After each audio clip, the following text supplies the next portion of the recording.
잘 되는 사람은 이유가 있습니다. 어느 시골에 몸이 허약한 남자가 있었습니다. 그런데 그 집 앞에 큰 바위가 있었어요. 그 바위 때문에 집을 들락거리는데 너무너무 힘이 들었습니다. 너무 힘이 들었고 몸도 약해서 하나님께 기도를 했어요. 하나님, 저는 몸도 허약한데 저렇게 집 앞에 큰 바위까지 있으면은 제가 무슨 힘으로 집을 들락거립니까? 너무 힘듭니다. 간절히 하나님 앞에 기도하던 어느 날 밤에 하나님이 꿈에 나타나셨어요. 사랑하는 아들아, 힘드냐? 힘듭니다. 그러면 집 앞에 있는 바위를 매일 한번 열심히 밀어보거라. 참으로 어처구니 없는 하나님의 응답이었습니다. 그러나 매우 불만스러웠지만 그래도 하나님이 말씀하시니까 그래 한번 해보자. 그래서 그때부터 매일 집 앞에 있는 큰 바위를 열심히 시간 날 때마다 밀어 제꼈습니다. 하지만 바위는 꿈쩍도 하지 않았습니다. 하나님, 바위가 보시다시피 꿈쩍도 안 합니다. 그래? 바위가 꿈쩍 안 하냐? 그래서 실망되냐? 하기 싫냐? 그래도 억지로라도 계속 밀어붙여 보거라. 그래서 그는 다시 힘을 내어서 비가 오나 눈이 오나 바람이 부나 추우나 더우나 열심히 시간 나는 대로 바위를 밀었습니다. 그렇게 1년이라는 세월을 밀었는데 이제 1년이 지난 후에 그는 바위의 위치가 좀 변화가 되었는가, 좀 밀려났는가 싶어서 자로 재어 보니까 1cm도 움직이지 않았습니다. 그는 바위 위에 주저앉아서 지난 1년간의 수고가 너무나 원통하고 분해서 엉엉 울었습니다. 그때 하나님이 찾아오셔서 그에게 질문하셨습니다. 사랑하는 아들아, 왜 그렇게 슬프게 우냐? 하나님 때문입니다. 말도 안 되는 말씀을 하시기에 도저히 이해가 안 되고 정말 하기 싫었지만 그래도 하나님이 말씀하시기에 지난 1년 동안 순종해서 열심히 바위를 밀었는데 보시다시피 바위가 1cm도 꼼짝하지 않습니다. 어떻게 하나님이 제게 1년 동안 이러실 수 있습니까? 하나님이 이렇게 말씀했어요. 사랑하는 아들아, 나는 너에게 바위를 밀으라고 그랬지 바위를 옮기라고 한 적은 없다. 어쨌든 바위가 안 밀려났냐? 예, 그렇습니다. 그러면 지금 네가 집에 들어가서 거울 앞에 서보거라. 거울에 비친 너 자신을 한번 보려무나. 그는 거울 앞으로 다가갔습니다. 거울 앞에 선 그는 자신의 변화된 모습에 깜짝 놀라고 말았습니다. 거울에 비춰진 남자는 병약한 남자의 모습이 아니라 근육질의 탄탄한 근육질을 가진 건강한 남자가 서 있었습니다. 그때서야 그는 비로소 깨달았습니다. 아, 맞아. 지난 1년 동안 밤마다 하던 기침이 없어졌었지. 매일 아침 기분이 상쾌했었지. 그렇게 잠이 안 오던 밤들이 그렇게 내가 꿀잠을 잤었지. 그렇게 깨닫게 된 것이었습니다. 하나님의 계획은 바위의 위치를 옮기는 것이 아니었고요, 그의 건강을 변화시키는 것이었던 것입니다. 비록 억지로 바위를 밀었지만 그것이 그의 건강을 그렇게 바꾸어 놓을 줄은 그가 생각지도 못한 것입니다. 그의 건강의 변화는 바위가 옮겨졌기 때문이 아니라 이해되지 않았지만 하나님의 말씀에 억지로라도 순종하여 매일 바위를 밀었기 때문이라는 것입니다. 사랑하는 여러분, 그러므로 이제 여러분들이 하기 싫은 일, 억지로 해야 되는 일들을 하게 될 때를 만났을 때에 그것이 그때에는 고통스러울지라도 훗날에는 여러분 본인에게 큰 축복이 될 것이며 더 나아가서 하나님께 영광을 돌릴 수 있는 귀한 기회가 될 것을 믿으시기 바랍니다. 오늘 함께 우리가 읽은 본문 말씀에 보면 하기 싫은 일을 억지로 하도록 강요당했지만 뿌리치지 않고 피하지 않고 순종하여 하였기 때문에 그 일이 동기가 되어서 훗날 복 중의 복, 하나님의 큰 복을 받은 한 사람의 이름이 기록되어 있습니다. 오늘 본문의 이야기는요, 사복음서 마태마가 누가 요한 가운데 공간복음에 속하는 마태마가 누가 세 복음서에 기록이 다 되어 있을 정도로 초대교회 성도들에게 또 오고 오는 모든 시대의 그리스도인들에게 귀한 본, 귀감이 되는, 하나님께서 우리 모두가 기억하기를 원하시는 그런 사람의 이야기입니다. 이 사람은 구레네라는 곳에 살았던 사람인데요, 구레네는 지금의 북아프리카 리비아의 수도에 해당되는 나라라고 합니다. 아프리카 사람이죠. 자, 이 사람이 아프리카에 살다가 이제 유월절을 맞이해서 이스라엘 예루살렘으로 올라왔는데 큰 무리들이 웅성거리면서 모여 있는 것을 발견하고, 이게 무슨 일이냐? 거기에 구경하러 갔다가 로마 군병에게 붙잡혀 가지고 억지로 예수님이 져야 할 십자가를 자기가 대신 지고 간 사람입니다. 흑인이었던 그는 피부가 검고 기골이 장대하여 힘께나 쓰게 생겼던 것 같습니다. 그러니까 로마 군병이 쭉 둘러보다가 예수님이 십자가를 지고 가시다가 너무 힘들어져서 쓰러져서 못 가시니까 힘께나 쓸만한 사람을 보고 너 이리 나와, 이 사람을 지목해 가지고 나와서 강제로 억지로 십자가를 지웠는데 이것을 뿌리치지 않고 그것을 졌다는 것입니다. 이 사람이 누구냐? 바로 구레네 사람 시몬이라는 사람입니다. 오늘 본문에 보면은 32절에 나가다가 시몬이란 구레네 사람을 만나매 그에게 예수의 십자가를 억지로 지워가게 했다고 했고요, 마가복음 15장 21절에 보면 마침 알렉산더와 루포의 아버지인 구레네 사람 시몬이 시골로부터 와서 지나가는데 그들이 그를 억지로 같이 가게 하여 예수의 십자가를 지웠다, 이렇게 했고요, 누가복음 23장 26절에는요 그들이 예수를 끌고 갈 때에 시몬이라는 구레네 사람이 시골에서 오는 것을 붙들어 그에게 십자가를 지워 예수님을 따르게 했다, 이렇게 기록되어 있습니다. 예수님께서는 빌라도의 관정에서 십자가를 지시는 골고다까지 십자가를 지어 가시다가 14차례 쓰러지셨다고 이야기합니다. 오늘 본문은 바로 5번째 쓰러진 지점이라고 이야기를 합니다. 자, 예수님이 5번째 쓰러지시자 이 예수라는 이 사람이 허약에 빠져서 십자가를 이대로 다 지고 못 가겠구나. 그래서 주위를 쭉 둘러보다가 누가 십자가를 좀 대신 지고 갈 수 있는가 하다가 바로 지목해서 불러낸 사람, 그리고 강제로 예수님이 져야 하는 십자가를 매게 했습니다. 이 사람이 바로 구레네 사람 시몬이라는 것입니다.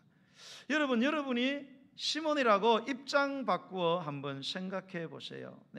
이렇게 구경하러 갑자기 왔다가 한 사람이 큰 고난과 쟁피와 그리고 억울한 일을 당해갖고 그렇게 웃음거리가 되고 조롱거리가 되는데, 거기에 갑자기 나를 불러가지고 그 일을 하라고 그러면은 여러분 그것이 얼마나 고통스럽고 얼마나 황당하고 얼마나 부끄럽고 얼마나 억울하겠습니까? 구레네 시몬 아마 그랬을 거예요.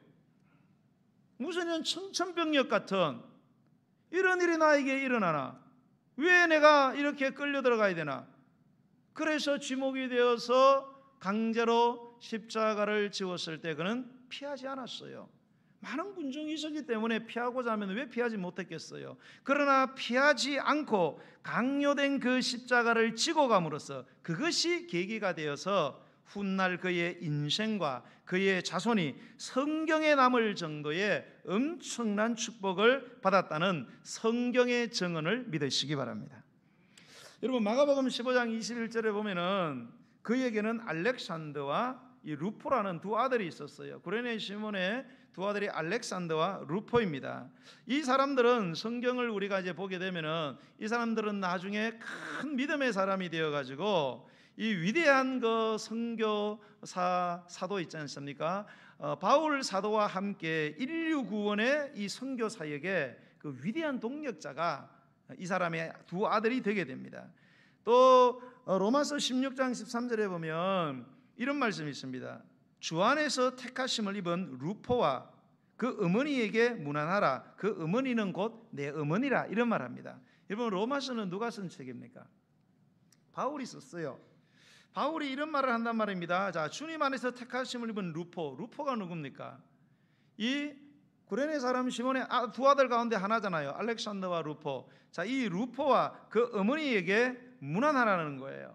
그런데 그 어머니는 누구냐? 바로 내 어머니다, 이런 이야기합니다, 바울이. 여러분, 여기 나오는 어머니는 바로 구레네 사람 시몬의 아내지요. 그러니까 여러분, 이 구레네 시몬의 아내가 당대에 위대했던 사도, 이 바울의 큰 사랑과 존경을 받을 만큼의 신앙의 반열에 서게 된 여인으로 기록될 만큼 그의 아내가 축복을 받게 되었다는 거예요.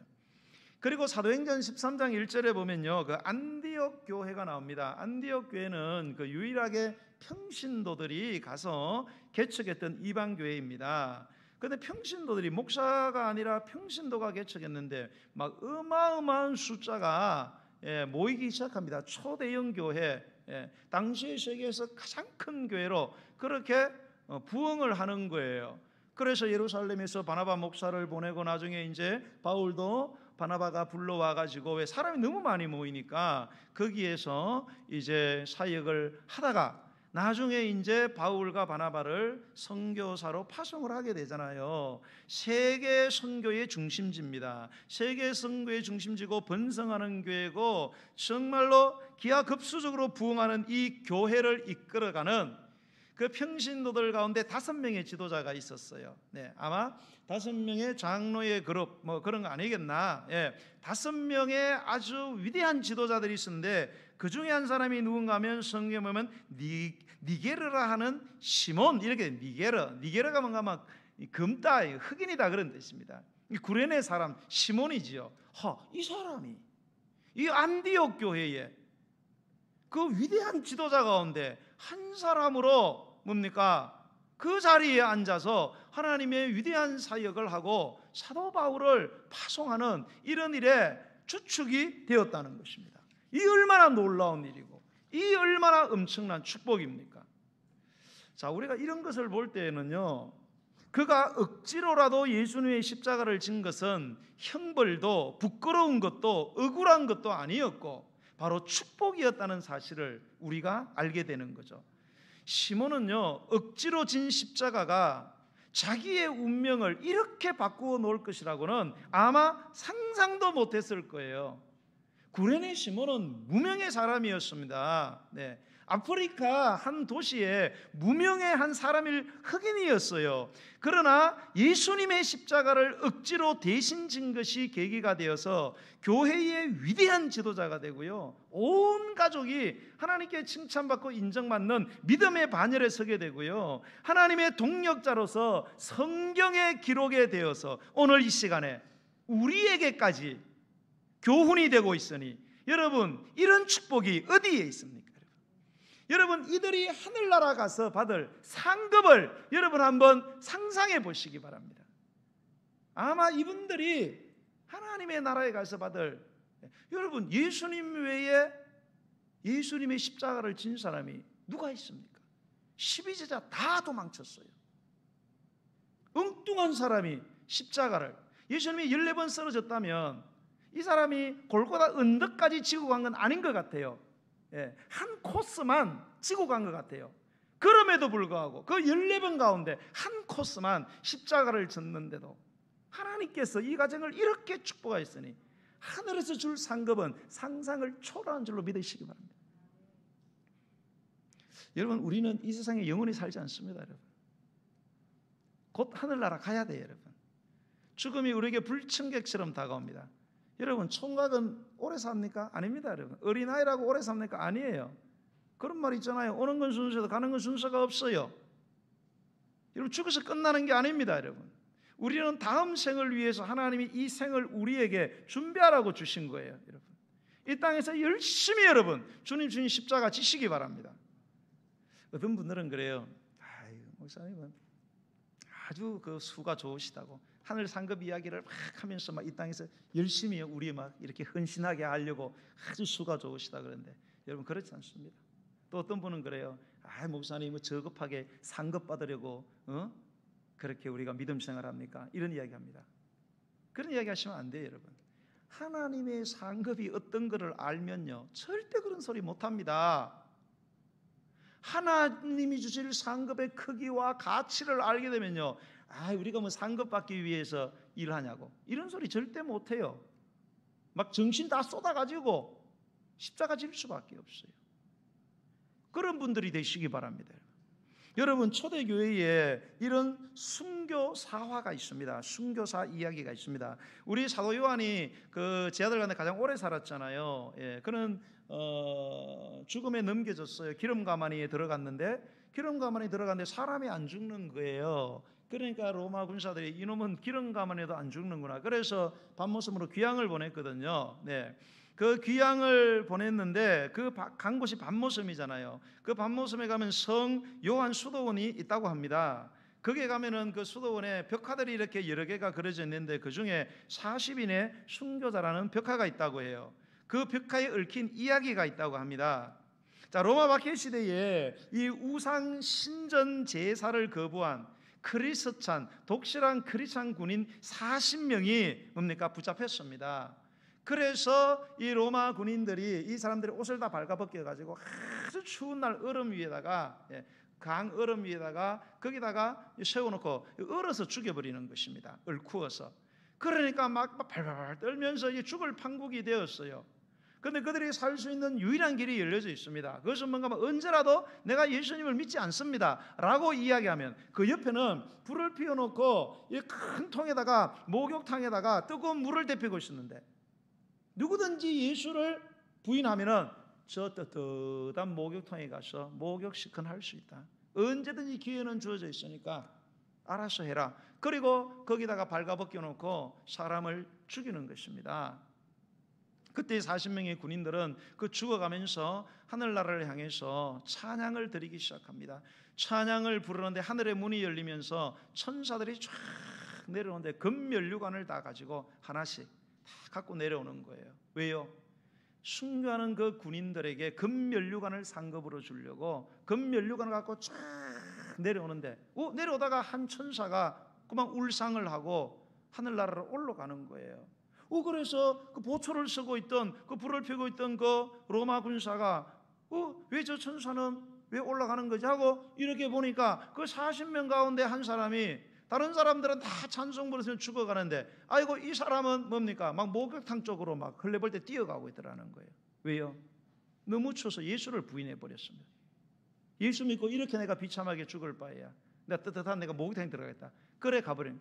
그때의 그 로마 초병이 그 뛰어가는 그 군사에게 이보시오, 거기 서시오. 내가 지금 내 옷을 당신에게 다 벗어 드리겠소. 그리고 내가 대신 내가 당신을 위해서 죽겠소. 그리고 옷을 벗어주고 그 추운 얼음 바닥에서 그가 순교했다는, 그래서 그 천사가 내려와서 그에게 금면류관을 씌워주었다는 그런 이야기가 있습니다. 여러분, 마태복음 5장 10절로 12절에 보면 의를 위하여 박해를 받는 자는 복이 있나니 천국이 그들의 것입니다. 나로 말미암아 너희를 욕하고 박해하고 거짓으로 너희를 거슬러 모든 악한 말을 할 때에는 너희에게 복이 있나니 기뻐하고 즐거워하라. 하늘에서 너희의 상이 큼이라. 너희 전에 있던 선지자들도 이같이 박해하였느니라. 로마서 8장 16절로 18절에 보면 성령이 친히 우리의 영과 더불어 우리가 하나님의 자녀인 것을 증언하시나니, 자녀이면 또한 상속자 곧 하나님의 상속자요 그리스도와 함께한 상속자니, 우리가 그와 함께 영광을 받기 위하여 고난도 함께 받아야 할 것이니라. 생각하건대 현재의 고난은 장차 우리에게 나타날 영광과 비교할 수 있다 없다? 비교가 안 된다는 거예요.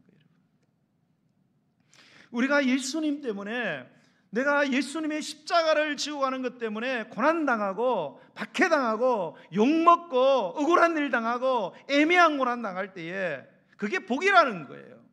기뻐하라는 거예요. 왜요? 하늘의 상급이 크다는 거예요. 메가톤으로 주어진다는 것입니다. 우리의 상상을 완전히 초월하는 그런 축복이다.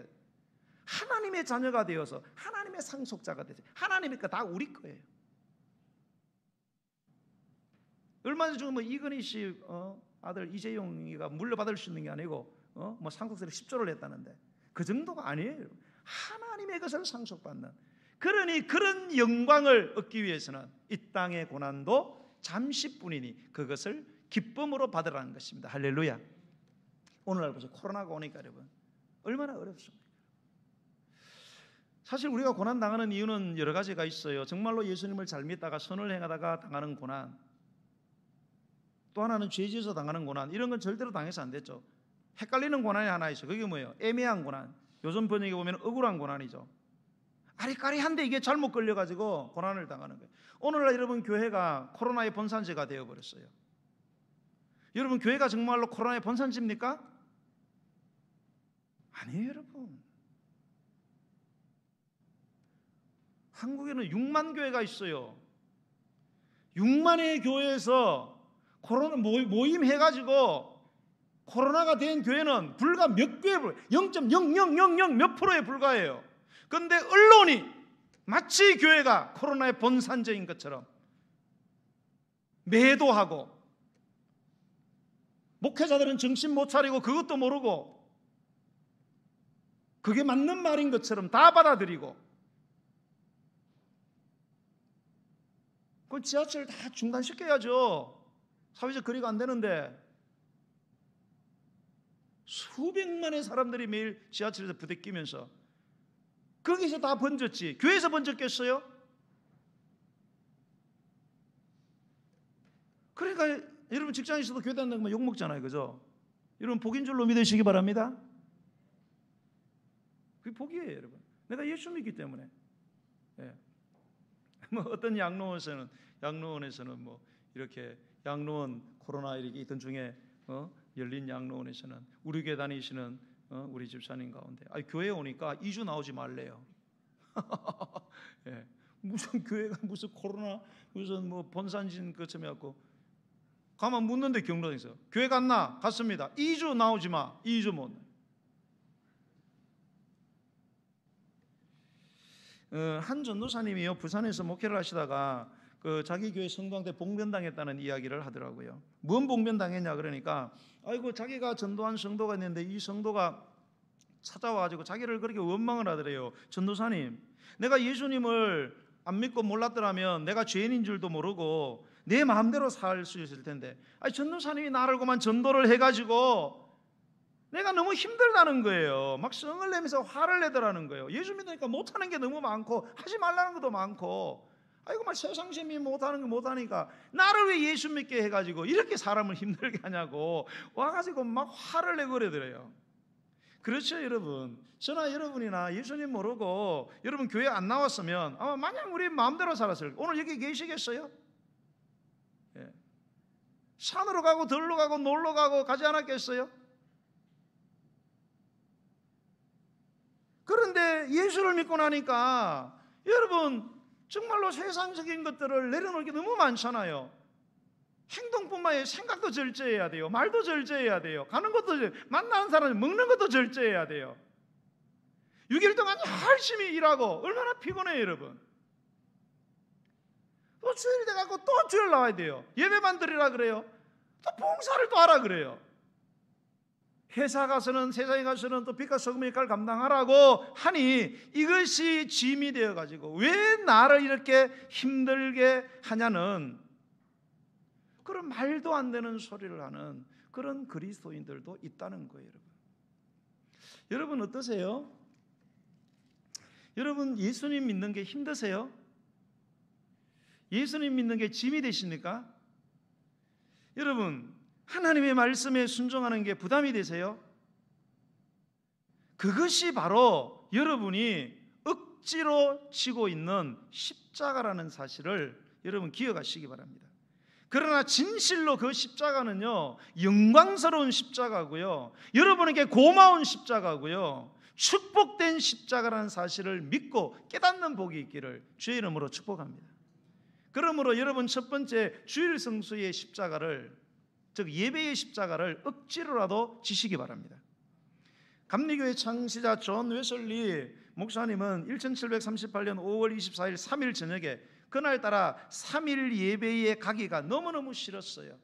목사인데 그래서 억지로 발길을 옮겨서 한 작은 모라비안 교회에 참석을 했어요. 참석했는데 목사도 아닌 평신도가 마틴 루터가 쓴 로마서 강의 서문을 읽어 내려갈 때에 그가 가슴이 뜨거워지는 걸 느꼈어요. 이 웨슬리는 목사가 되고 굉장히 열심히 경건 생활을 했는데 마음에 진정한 기쁨이 없었어요. 그래서 내가 선교사로 나가봐야 되겠다. 그래 아메리카까지 가가지고 영국에서 선교사 생활을 하는데도 참 기쁨이 없는 거예요. 야, 나는 목사가 되고 선교사가 되는데도 왜 이렇게 마음에 기쁨이 없고 왜 이렇게 힘이 드냐. 그런데 그가 이날 이 교회 가서 그 마틴 루터의 로마서의 서문을 듣는 순간 뭐가 깨달아졌느냐. 우리는 우리의 구원은 믿음으로 받는 것이지 행함으로 받는 것이 아니라는 사실을 깨닫게 되었어요. 웨슬리는 자기가 열심히 노력하고 열심히 기도하고 자기 힘으로 뭔가 하면은 신앙의 기쁨이 있을 줄 알았어요. 그런데 그럴수록 공허해지더라는 거예요. 왜? 내 힘으로 내 행함으로 하려기 때문에 아 그게 아니구나. 정말로 하나님을 믿는 절대 믿음으로만이 내 안에서 진정한 구원의 능력이 나타나는구나. 그거를 깨닫고 가슴이 뜨거워지면서 진정한 회심의 경험을 하게 되었습니다. 여러분 그 수요일 저녁에 억지로라도 교회에 나갔기 때문에 그가 큰 은혜를 받고 감리교의 창시자가 되었던 거죠. 만약에 교회 가기 싫다고 그때 가기 싫다고 안 갔더라면 그런 엄청난 사건이 안 일어났을 것입니다. 사랑하는 성도 여러분, 그러면 여러분 이제 여러분 교회에 나가 예배 드리기 싫어질 때가 있을 거예요. 근데 그때야말로 여러분이 꼭 예배에 나와서 교회에 나와서 예배를 드려야 하는 축복의 기회인 줄로 믿으시기 바랍니다. 저는 조금 좀 염려가 되는 게요. 이제 코로나를 겪으면서 대면 예배가 비대면 예배로. 그래서 비대면 예배에 대한 많은 해석들이 나와요. 그래서 제가 지난주에도 이야기했어요. 우리나라에 은퇴한 유명한 목사님이 비대면 예배는 제2의 종교개혁이다. 이제 코로나19 이전으로 돌아갈 수 없다. 코로나19 이전으로 못 돌아간다는 게 뭐예요? 이렇게 모여서 이렇게 예배하는 것은 불가능하다는 거예요. 이렇게 돌아갈 생각하지 말라는 거예요, 여러분. 그래서 다 흩어져서 이 영상을 통해 가지고 다 가르치고 사람들 다 하고 이렇게 하라는 거예요.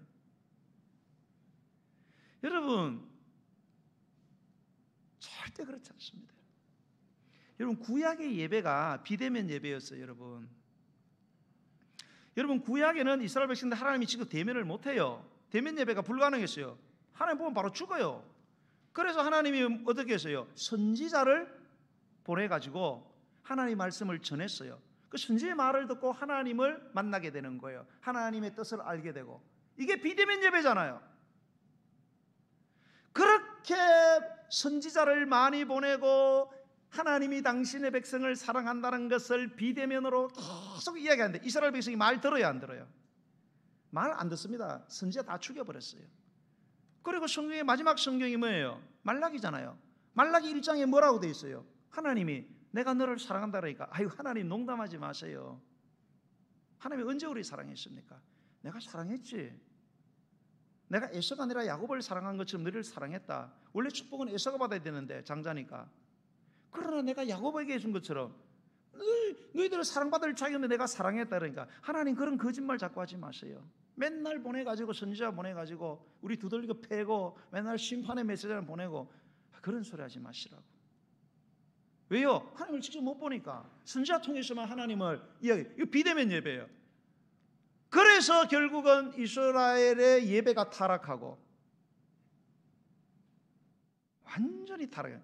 그 이후부터 하나님이 선지자를 400년 동안 안 보냅니다. 왜요? 혼쭐 난 거죠, 하나님이. 야, 이거 왜 이렇게 안 되지?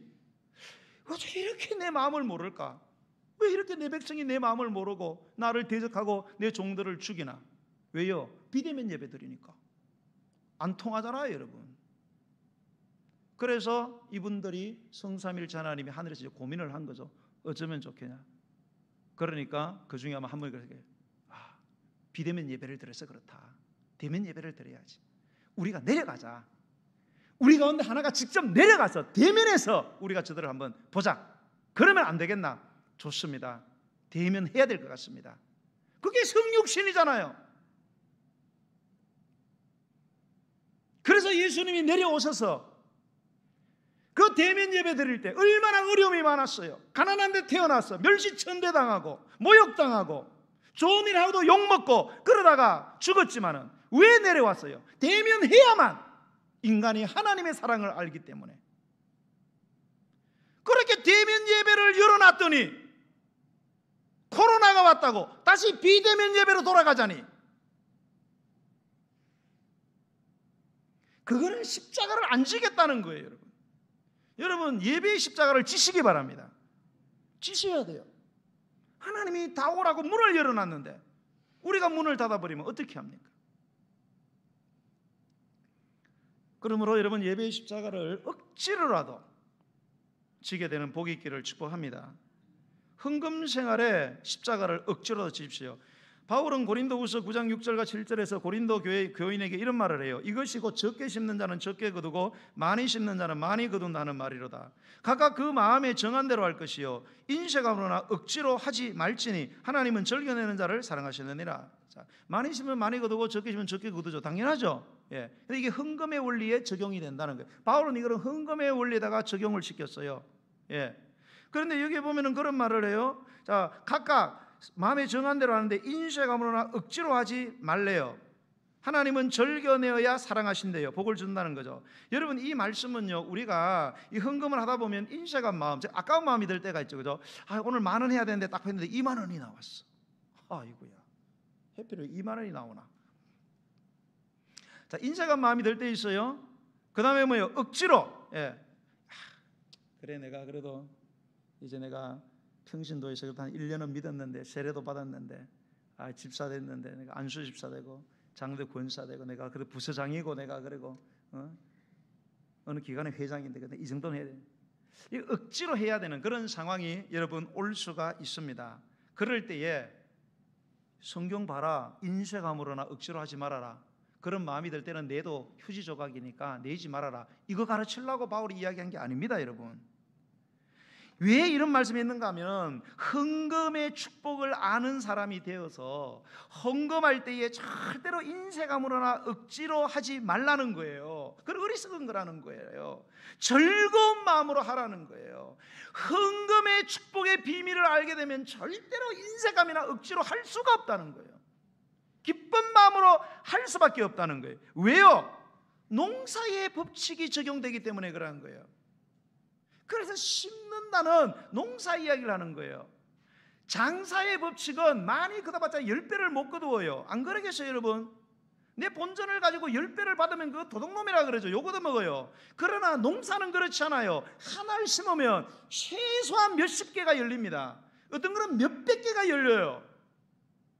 여러분, 바울이 왜 헌금의 축복의 원리를 농사의 법칙에다 적용했을까요? 헌금만이 내게 하려고? 아니에요. 하나님의 뜻을 전하는 거예요. 믿으시면 아멘. 믿음대로 될지어다. 여러분, 아브라함이 독자 이삭을 바쳤어요. 여러분, 아브라함이 100살 때 독자를 얻었어요. 얼마나 귀하겠어요. 예. 저는 54신데 손녀가 있잖아요. 두 번째 손녀가 태어났어요. 며칠 전에. 좀 자제를 해야 되는데 너무 이쁜 거예요. 근데 100살에 애를 얻었어요. 쫄쫄 빨고 다니지 않았겠어요. 얘가 커가지고 청소년이 됐어요. 근데 하나님이 어느 날 이삭을 바치래요. 목사로 바치라는 게 아니에요. 장작팀다 위에 올려가지고 죽여가지고 각떠가지고 토막 내가지고 불살라 바치라는 거예요. 여러분, 아무리 아브라함의 믿음이 좋아도 그런 여러분 명령을 받았을 때 마냥 좋아가지고 웃으면서 모리자산을 올라가서 아들을 장작더미 위에다가 올렸겠습니까? 아닙니다, 여러분. 가슴이 찢어지지요. 정말로 그 인간의 인정, 부모의 그 애정 때문에 얼마나 그걸 억누르면서 하나님께 그것을 바쳤습니까? 그러나 그렇게 바칠 때에 하나님은 감탄했어요. 이제야 네가 나를 사랑하는 줄 알았다는 거예요. 그래서 내가 너에게 큰 복을 주고 너뿐만 아니라 네 자손이 큰 복을 받게 될 것이다. 인류가 다 너희 자손 때문에 복을 받게 될 것이다. 할렐루야. 이렇게 말씀하신 약속을 여러분 믿으시기 바랍니다. 그래서 오늘날 여러분 세계를 유대인이 지배하는 거예요. 유대인이 지금은 예수님을 안 믿는 분들이 많아요. 그러나 성경은 그들이 돌아올 것을 분명히 말씀했어요. 지금 미국이 세계를 다스리는 게 아니에요. 미국을 장악하는 건 유대인이에요. 유대 땅은 우리나라 강원도밖에 안 돼요, 크기가. 그런데 세계를 지배하는 거예요. 왜요? 아브라함 한 사람 때문에 그래요. 그가 하나님 앞에 그렇게 십자가를 졌기 때문에 하나님께서 하신 줄로 믿으시기 바랍니다. 여러분 억지로라도 헌금 생활의 십자가를 한번 져 보십시오. 그래서 헌금 생활의 축복을 반드시 경험하시고 난 후에 말씀대로 절겨내는 자가 되어서 더욱더 넘치는 물질 축복의 간정자가 되시기를 주의 이름으로 축복합니다. 세 번째, 여러분 기도의 십자가를 억지로라도 지시기 바랍니다. 예수님은요 사역을 하실 때 하루에 항상 사역을 하시기 전에 반드시 미명에 해가 뜨기 전에 한적한 곳으로 가서 기도했다는 사실을 여러분 지나치시면 안 됩니다. 여러분 예수님이 얼마나 피곤했어요. 그렇게 새벽에 일어나서 하루 종일 일하고 밤 늦게까지 일했어요. 예. 여러분 밖에서 일하시면 저녁에 피곤하시죠. 예. 그래도 예수님은 저녁에도 기도했습니다. 새벽에 꼭 일어나셔서 기도하셨어요. 그분은 기도로 시작했고 기도하며 사시다가 죽으실 때도 주여 저들을 용서해 달라고 기도하시면서 이 세상을 떠났다는 사실을 여러분 기억해야 합니다. 마틴 루터는 기도는 오락이 아니고 중노동이라 그랬어요. 웨슬레 목사님은 천국은 무릎으로 올라간다 이런 말을 했어요. 여러분 신앙생활은 기도 안 하면 안 된다는 거예요. 여러분 기도의 십자가를 져야 하나님의 다스리심을 받게 된다는 거예요. 그리고 성경은 끊임없이 뭐라 그래요? 쉬지 말고 기도하라잖아요. 항상 기도하라. 깨어 기도하라. 시험에 들지 않도록 정신 차리고 기도하라. 그렇게 권면하고 있는 것입니다. 여러분 예수님을 죽기까지 다른 사람은 다 도망가도 난 절대 도망가지 않습니다. 나는 목숨 내걸고 주님 따라갑니다. 두고 보세요. 호언장담했던 베드로가 왜 그렇게 사랑했던 예수님을 많은 원수들이 보는 앞에서 3번이나 부인하게 되는 두고 후회할 짓을 왜 저지르고 말았습니까? 예수님이 잡히시기 전에 제 아들을 데리고 가서 그것도 애 제자라고 하는 베드로와 시몬과 야고보와 요한을 데리고 가가지고 그렇게 피땀 흘려 기도하시면서 자기 기도의 그 패턴을 깨시고 돌아오셔가지고 왜 기도하지 않느냐? 아유 예수님 눈이 감기는 거 안 보이세요? 피곤해 죽겠어요. 졸으면 정신을 차리고 기도를 해라. 또 기도하시다가 또 기도하는 멈추고 가서 보니까 또 잠을 자는 거예요. 왜 잠자요? 피곤하다고. 쫄리니까 도저히 기도 못하겠다고. 그렇게 기도를 하지 않아서 엄청난 결과를 가져온 것입니다. 그래서 바울은 이런 두고 후회한 일을 저지르고 난 뒤에 크게 깨달았어요. 그래서 훗날 베드로전서 4장 7절에 보면 이런 말씀을 합니다. 만물의 마지막이 가까웠으니. 그래 신앙생활하기 참 어려운 때를 만났다 이거예요. 만물의 마지막이 가까웠으니 그러므로 너희는 정신을 차리고 근신하여 기도하라 이렇게 했어요. 이게 무슨 말이에요? 억지로라도 기도하라는 거예요. 만물의 마지막에 가까웠으니 몸도 마음도 다 피곤하고 생활도 피곤하고 어렵겠지만 그래도 정신을 차리고 억지로라도 기도하라. 할렐루야. 여러분 대체로 우리 육신은 기도하기를 싫어합니다. 힘들어합니다. 그러나 여러분 억지로라도 기도의 자리에 나오십시오. 아멘 좀 하세요. 억지로라도 기도의 자리에 나오세요. 여러분. 다니엘 기도하는데 왜 안 나오시는지 모르겠어요. 집에도 좋아요. 여러분 나오셔서 하세요. 웬만하면요.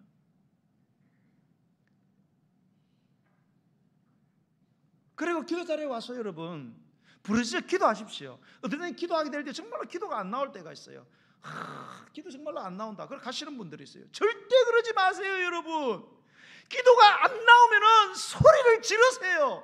억지로라도 기도하세요. 여러분 억지로라도 부르짖어 기도하고 간절히 기도하면 하나님이 능력을 주시는 줄로 믿으시기 바랍니다. 그럴 때에 성령의 불과 바람이 임하는 거예요. 은사와 능력이 임하는 거예요. 그래서 내 힘이 아니라 성령의 능력으로 여러분 믿음 생활하게 되는 것입니다. 할렐루야.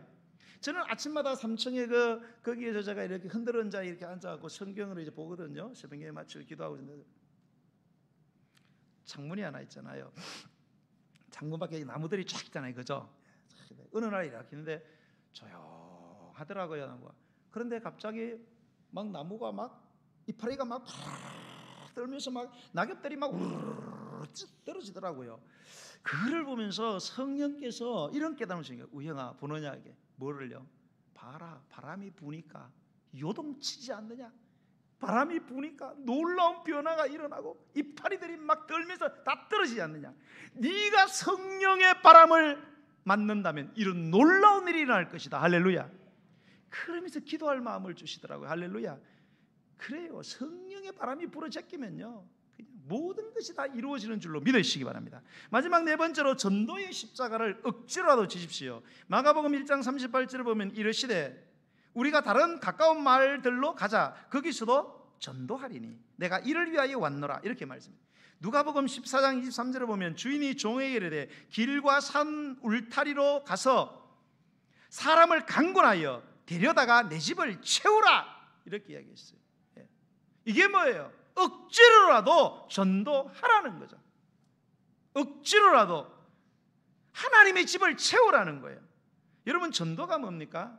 죽어가는 영혼의 생명을 사망에서 옮기는 것입니다. 어둠에서 빛으로, 멸망에서 구원으로, 마귀의 자식에서 하나님의 자녀로, 영원한 저주에서 영원한 축복의 나라로 인도하는 것이 바로 전도인 줄로 믿으시기 바랍니다.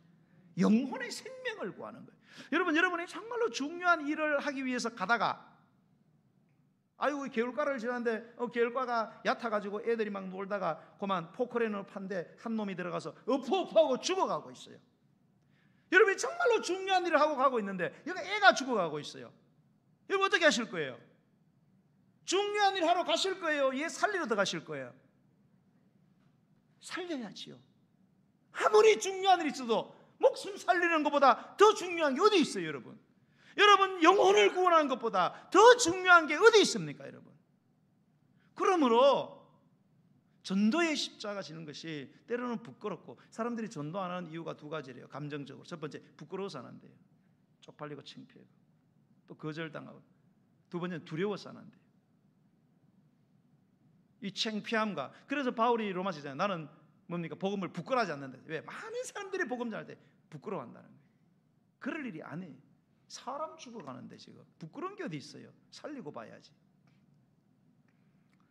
사랑하는 여러분, 이 십자가는요 하나님이 질만한 사람에게 여러분 주시는 것입니다.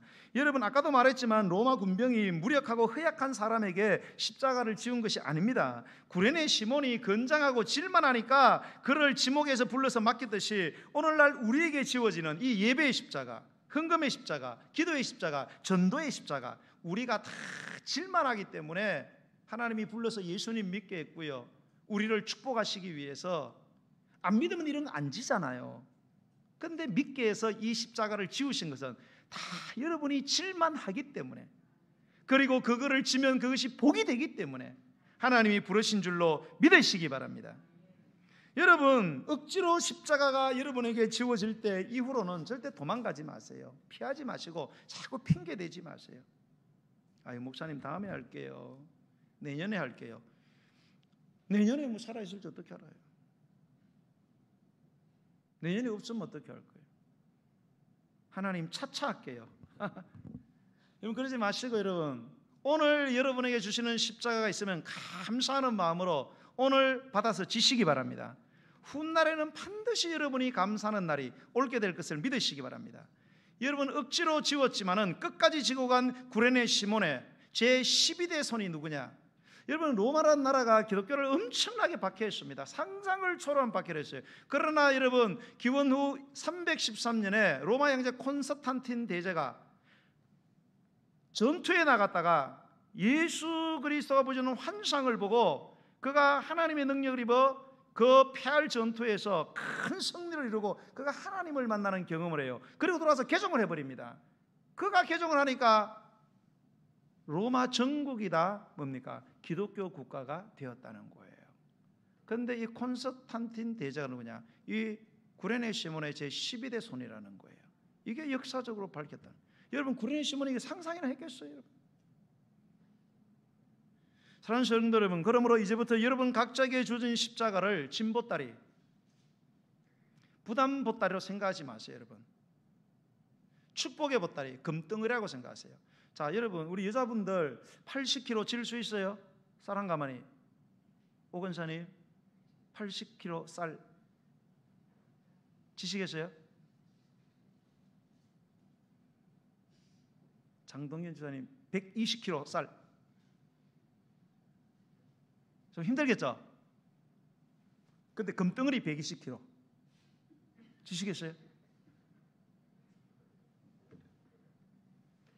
허리가 부러지듯이. 왜? 그 가치를 아니까.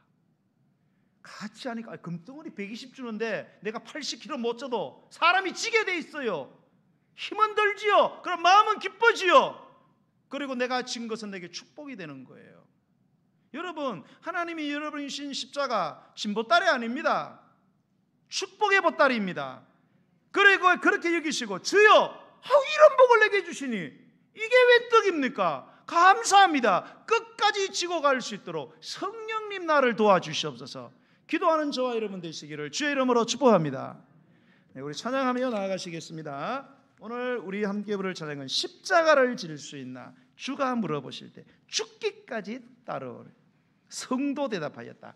이런 성도가 될 수 있도록 하나님 오늘 믿음의 사람으로 나를 빚어달라고 우리 준비한 예물을 드리면서 찬양하며 나가겠습니다. 네.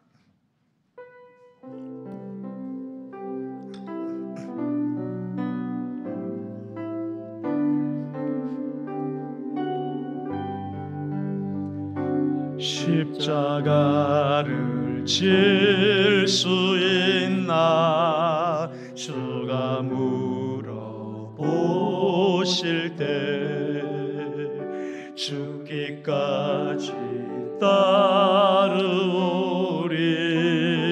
성도 대답하였다.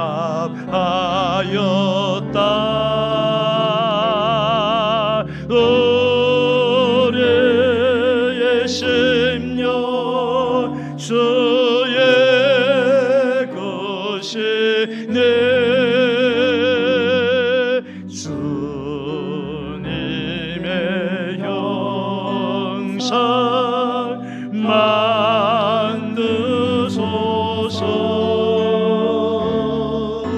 주의 인도 따라 살아갈 동안 사랑과 증선 늘 바치오리다. 너는 기억하고 있나? 구원받은 강도를 그가 회개하였을 때 낙원호라 받았다. 우리의 심령 주의 것이네.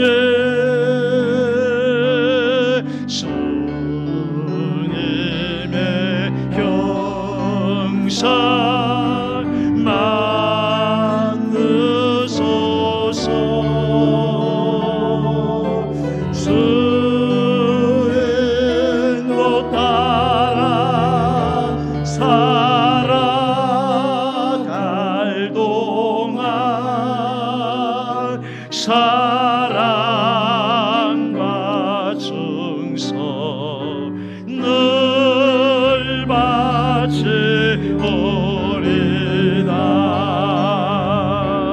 걱정 근심 모든 그늘 너를 둘러덮을 때 주께 내어 맡게 세워 승리 믿으며 세워 승리 믿으며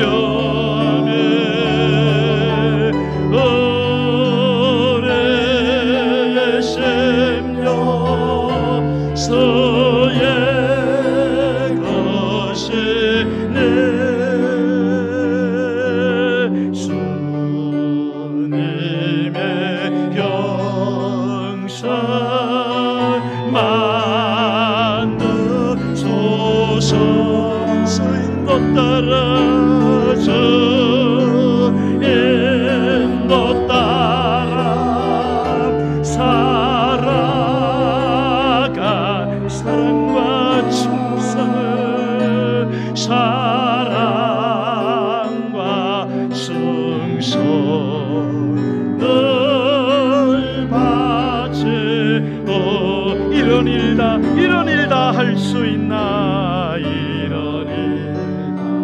할 수 주님이 물어보실 때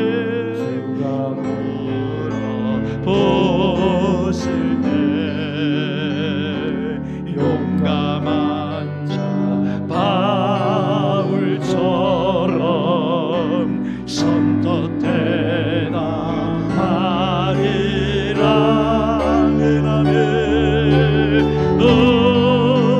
우리의 생명 주의 것이 내 주님의 영상 만드소서.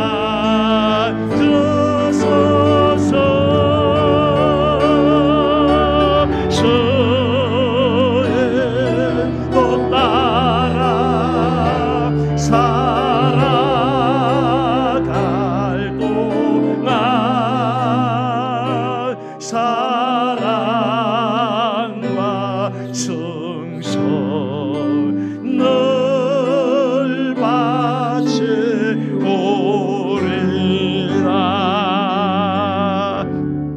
오늘 이 시간 기도합시다. 오늘 주님의 십자가, 주님이 져야 할 십자가 구레네 시몬이 대신 졌습니다. 자기가 지지 않아도 됩니다. 억지로 지워졌습니다. 그러나 마다하지 않았습니다. 억지로 지워졌지만 도망가지 않았습니다. 졌습니다. 감당했습니다. 그럴 때 그가 상상할 수 없는 일들이 그의 현재와 미래와 영원 속에서 나타난 것을 여러분 믿는 믿음이 있기를 바랍니다. 오늘 여러분에게 지워진 십자가가 뭡니까? 여러분이 져야 할 십자가는 뭘까요? 여러분, 그것은 변장된 축복의 십자가요, 고마운 십자가입니다. 여러분, 그거를 제껴버리지 마세요. 힘들다고 여러분 피하지 마세요. 그것을 지시기 바랍니다. 예수님도 우리를 위하여 십자가를 졌잖아요. 우리가 져야 할 십자가 주님이 대신 지시고, 우리가 찢어야 할 살을 주님이 찢으시고, 우리의 피를 우리가 흘리던데 주님이 대신 흘리셨잖아요. 그래서 우리가 구원받은 백성이 되었잖아요. 이제 우리가 십자가를 지고 주님을 따라갔으면 좋겠습니다. 하나님, 이제 무슨 십자가를 주시든지 순종하며 내가 지기를 원하오니 그 믿음을 내게 허락하여 달라고 오늘 우리가 주의 이름 부르고 기도하며 나가겠습니다. 주여, 주여, 주여, 나를 위해 내 죄를 위하여 대신 십자가를 지신 주님, 오늘 예수님의 십자가를 구레네 시몬 무명의 한 사람이 그 십자가를 졌지만 우리 하나님은 무명의 그를 유명하게 하시고 성경에 기록하시고 그의 자녀를, 그의 아내를, 그의 가정을 주여 놀랍게 축복하셔 위대한 교회의 지도자로 세우고 위대한 선교 사역의 동력자로 세우고 위대한 신앙의 어머니로 주님께서 세우시며 자손 만대가 복을 받는 은혜를 허락해 주었습니다. 그것은 바로 구레네 시몬이라는 사람이 예수님을 사랑하여 예수님을 위하여 십자가를 대신 졌기 때문입니다. 아버지, 오늘 우리가 져야 할 십자가가 뭘까요? 내게 지워진 십자가가 뭡니까? 지금까지 그 십자가 힘들다고, 어렵다고, 바쁘다고, 내일 하겠다고, 점차하겠다고 핑계대고 아버지 하나님이여 뿌리쳤습니다. 이제는 그 십자가, 영광의 십자가, 축복의 십자가, 고마운 십자가인 줄 알고 이제 그 십자가 지는 자 되기 원합니다. 하나님이여, 믿음의 눈을 들어 그 십자가를 질 때에 주어지는 하나님의 은혜와 은총을 깊이 깨닫고 참으로 기쁨과 즐거움으로 그 십자가 지고 예수님 따라가는 저희들의 믿음이 되게 하여 주어서 하나님의 뇌리에 기억되어지는 축복의 백성, 하나님이 책임지시고 인도하는 백성과 그 가족 되게 하여 주옵소서. 역사하여 주옵소서. 하나님의 사랑이, 하나님의 사랑에 영원히 함께하네. 십자가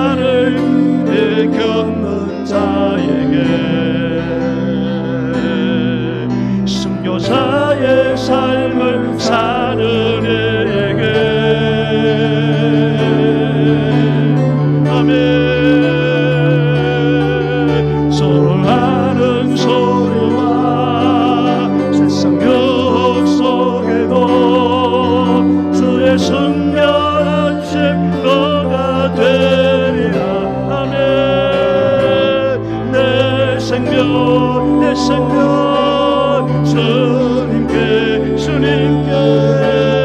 드리리. 하나님의 사랑에 내 사랑에 영원히 함께하네. 십자가의 길을 걷는 자에게 하며 순교자의 삶을 사는 이에게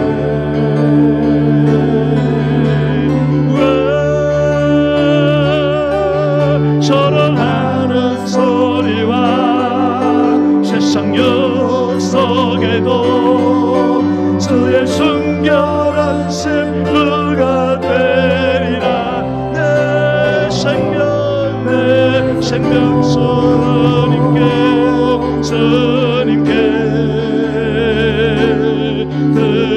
내 생명 주님께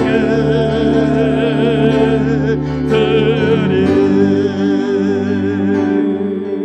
우리 연하여 우리 한 가지 더 기도하기 원합니다. 하나님, 오늘 이 시간 치유하시는 하나님의 놀라운 능력이 우리 가운데 있기를 원합니다. 우리는 성경의 치유의 역사를 믿습니다. 많은 병자들을 고친 예수님의 놀라운 능력을 믿으며 하나님은 우리를 치유하기를 원하신다는 믿음을 갖습니다. 하나님 아버지, 오늘 우리에게 크고 작은 아버지 하나님이 온갖 질병들이 많이 있습니다. 이 질병에서 우리가 해방되기 원합니다. 주님에게는 치유의 놀라운 능력이 있으며 죽은 세포를 살린 세포로 아버지 변화시키는 능력이 있음을 믿사오니 하나님이 우리 성도들 가운데 내 안에 우리 사랑하는 가족 안에 있는 모든 더러운 질병을 예수의 이름으로 기도하오니 성령의 전능한 능력으로 고치시고 우리를 회복시켜 주어서 주님의 일꾼 삼아 달라고 우리 주 이름 부르고 기도하겠습니다. 주여